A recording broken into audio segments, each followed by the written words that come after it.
Hello and welcome to a new video. Primary নতুন নিয়োগ প্রক্রিয়া এবং তার সাথে প্রাইমারি টেট প্রশ্নভুল মামলা, কিছু গুরুত্বপূর্ণ তথ্য নিয়ে ভিডিওটি হতে চলেছে। আপনারা শেষ পর্যন্ত দেখবেন, তাহলে গুরুত্বপূর্ণ ব্যাপারটা জানতে পারবেন। অনেকেই আছেন যারা এই মামলার সাথে জড়িত এবং অনেকেই নেই যারা জড়িত নন, এবং ভবিষ্যতে হয়তো এইরকম ধরনের কিছু ব্যাপার ফেস করতে পারেন, সেই জন্য জেনে রাখা ভালো। প্রশ্নভুল মামলা যেটা অনেক দিন ধরে চলছে, সেটা টেট 2014 প্রশ্নভুল মামলা, সেটা এমএটি 1594 যে মামলা মহামান্য ডিভিশন বেঞ্চে, সেটাকে চ্যালেঞ্জ করে মহামান্য সুপ্রিম কোর্টে মামলাটা পেন্ডিং, যেটা দিব্যেন্দু কুণ্ডু মামলা বলতে পারেন। তো সেই মামলাটা নিয়ে আমরা এই ভিডিওতে আলোচনা করবো না, সেটা অন্য ভিডিওতে আমরা আলোচনা করেছি, এবং যদি দরকার হয় আমরা অন্য ভিডিওতে আবার এটা নিয়ে কথা বলবো। কিন্তু এই ভিডিও যেটা আলোচ্য বিষয়, সেটা হচ্ছে টেট 2014 টেট 2022 প্রশ্নভুল মামলা, যেটা মহামান্য ডিভিশন বেঞ্চে পেন্ডিং আছে, আপনারা জানেন। এবং সেক্ষেত্রে মহামান্য সিঙ্গেল বেঞ্চ, মহামান্য ডিভিশন বেঞ্চ, এই ব্যাপারগুলো কিন্তু চলেছে, এবং সেখানে এক্সপার্ট কমিটি রিপোর্ট জমা দেওয়া নিয়েও কিন্তু একটা ব্যাপার, অর্থাৎ সাবজেক্ট ওয়াইজ এক্সপার্ট গঠন করা হয়েছে বা তাদেরকে অ্যালট করা হয়েছে, এবং সেই এক্সপার্টরা খতিয়ে দেখেছেন হয়তো যে কোন কোন প্রশ্নের কি কি উত্তর হবে, প্রশ্ন উত্তর অসঙ্গতি বলতে পারেন। তো সেই রিপোর্ট এখনো পর্যন্ত সামনে আসেনি বা জমা পড়েনি হয়তো, এবং সেই রিপোর্ট যদি জমা পড়ে যায় তাহলে কিন্তু বোঝা যাবে যে কতগুলো প্রশ্ন উত্তর অসঙ্গতি আছে, এবং সেই মোতাবেক যদি রায় হয় বা জাজমেন্ট পিটিশনারদের পক্ষে হয়, অর্থাৎ তারা যদি নম্বর পায়। এখন আইনজীবী বলছেন যে নম্বর অবশ্যই বাড়বে, একটু পরে আমরা শোনাচ্ছি তিনি কি বলেছিলেন। তো এক্ষেত্রে যদি নম্বর বাড়ে তাহলে টেট পাসের সংখ্যাটা কিন্তু অনেকটাই বাড়তে চলেছে। টেট 2022, টেট 2017 প্রশ্নভুল মামলার পিটিশনার যারা আছেন, যারা যারা ভিডিও দেখছেন তাদের মধ্যে যদি কেউ পিটিশনার হয়ে থাকেন এই মামলার, কমেন্ট করুন। এবং এই পিটিশনারদের ক্ষেত্রে কিছু গুরুত্বপূর্ণ ব্যাপার কিন্তু হতে চলেছে, কারণ আগামী 9 তারিখেই মামলাটি হয়তো শুনানি হতে পারে। এবং এই মামলাটা খুবই গুরুত্বপূর্ণ এই কারণে, কারণ যে কোনো দিন অনলাইন অ্যাপ্লিকেশনের জন্য যে প্রক্রিয়া সেটা শুরু হয়ে যেতে পারে। কারণ প্রাইমারি বোর্ড একটি ইনিশিয়াল নোটিফিকেশন দিয়েছে, সেখানে শূন্যপদ সহ কারা কারা এলিজিবল, কারা কারা অ্যাপ্লাই করতে পারবে, বয়স, যাবতীয় সমস্ত কিছু লেখা আছে। কিন্তু অনলাইন অ্যাপ্লিকেশন কবে শুরু হবে সেটা কিন্তু লেখা নেই।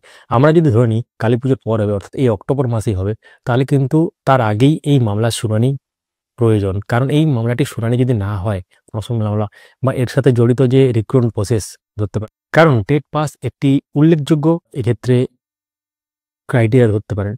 কারণ টেট পাস এবং এলিজিবল ট্রেন্ড ক্যান্ডিডেটরা সুযোগ পাবে। তাহলে টেট পাস যারা করতে পারেন, হয়তো প্রশ্নভুল বা প্রশ্নোত্তর অসঙ্গতির জন্য তারা পাস করতে পারেননি, সেটা টেট 2022 বা টেট 2017 হতে পারে। তো সেক্ষেত্রে তাদের ক্ষেত্রে সুযোগটা মিস হয়ে যাবে যদি অনলাইন অ্যাপ্লিকেশনে যে যদি শুরু হয়ে যায় অনলাইন অ্যাপ্লিকেশনের মধ্যে, সেটা যদি যে সময়সীমা দেওয়া থাকে সেই সময়সীমার মধ্যেই মামলার জাজমেন্ট না আসে।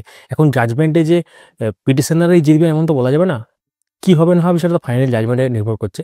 কিন্তু যদি এরকম পিটিশনারের পক্ষে রায় যায়, এবং যে ব্যাপারগুলো আমরা কথা বলে জানলাম আইনজীবীর সাথে, তো তিনি যেটা বলছেন যে মানে নম্বর বাড়বেই, যদি বলছেন, মানে এক্ষেত্রে একটা ব্যাপার আপনার ধরতে পারেন সম্ভাবনা আছে বাড়ার।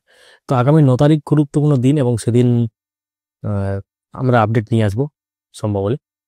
তো একটু পরে আমরা শোনাবো আইনজীবী কি বলেছেন।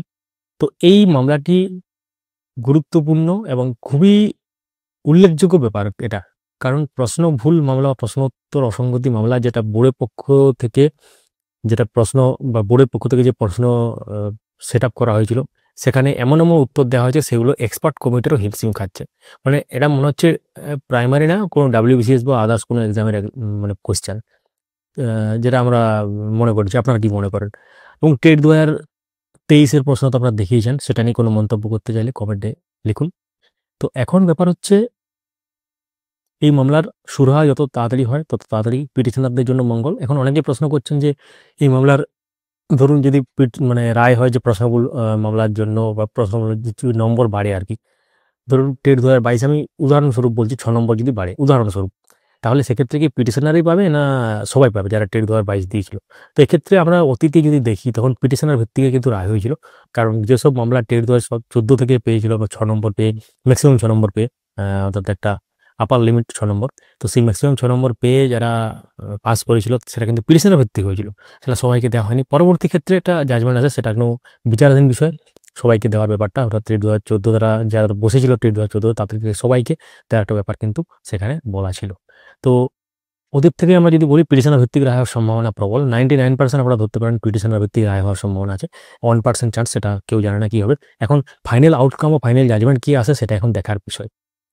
আমাদের এই চ্যানেলটিকে সাবস্ক্রাইব করে রাখুন, পাশের বেল আইকন প্রেস করে অল করে দেবেন, তাহলে ইম্পর্টেন্ট আপডেটগুলো মিস করবেন না।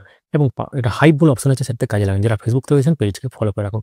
এবার আমরা আইনজীবীর বক্তব্য শোনাবো প্রসঙ্গমূল মামলা নিয়ে তিনি কী বলেছিলেন। যদিও এই সংক্রান্ত পুরো ভিডিও বা তার বক্তব্য আমরা শুনিয়েছি একদিন আগে, তো ছোট্ট করে একটু শুনে নিন প্রশ্নমূল মামলা নিয়ে অ্যাডভোকেট আলী হাসান আলমগীর স্যার কি বললেন।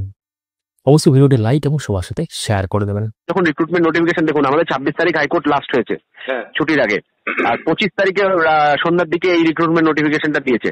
এটা একটা প্রাথমিক নোটিফিকেশন, কারণ এখানে অনলাইন অ্যাপ্লিকেশন ফর্ম কিভাবে কি হবে না হবে সেগুলো পরে দেবে, এগুলো বলেছে ওরা, ঠিক আছে।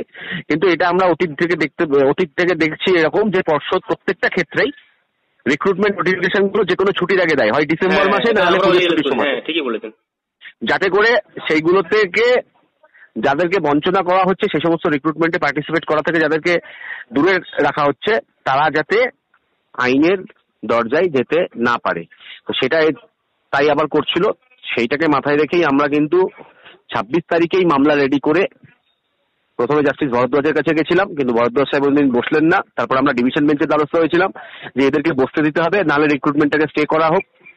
তা ডিভিশন বেঞ্চও বললেন সিঙ্গেল বেঞ্চের কাছে যেতে। তারপর আমরা জাস্টিস ভরদ্বাজের ডিটারমিনেশন দিল জাস্টিস বিশ্বজিৎ বাসুকে, ওনার কাছে গেলাম।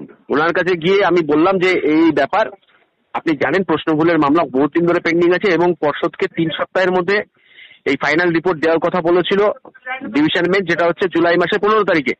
তারপরেও পর্ষদ কিন্তু এখনো পর্যন্ত সেটা দেয়নি এবং তার ফলে আমরা ভুক্তভোগী হচ্ছে। আমরা সবাই খুব অল্প নাম্বারের জন্য কোয়ালিফাই করতে পারিনি।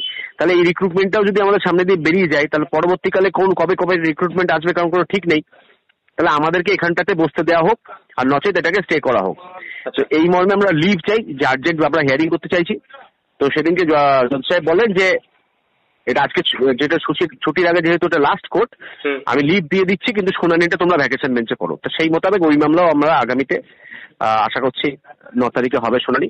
খুব দেখুন, আমরা কারোর এগেনস্টে নয় এই মামলাতে, অবশ্যই আমরা একটা রিক্রুটমেন্টে পার্টিসিপেশন চাইছি, যেটা প্রত্যেকটা ক্যান্ডিডেটের অধিকার। এবং যদি সত্যি করেই দেখা যায় যে কারোর প্রশ্নভুল থেকে সত্যি করে দেখা যায়, মানে যদির কোনো জায়গা নেই, কারণ প্রশ্নভুল থেকে নাম্বার বাড়বে। এবার বাড়ার ফলে যারা কোয়ালিফাই করবে, এবার দেখা গেল কোয়ালিফিকেশনটা এলো অনেক পরে, ততদিনে তার এজ ওভার হয়ে গেছে, তাহলে সে তো রিক্রুটমেন্ট থেকে বঞ্চিত মিস করে যাচ্ছে না, মানে একদমই তাই। যেমনটা 14 ক্ষেত্রেও হয়েছিল, 14 ক্ষেত্রে তো এরকম সুযোগ দেওয়া হয়েছিল, অনেকটাই সিমিলার সিচুয়েশন।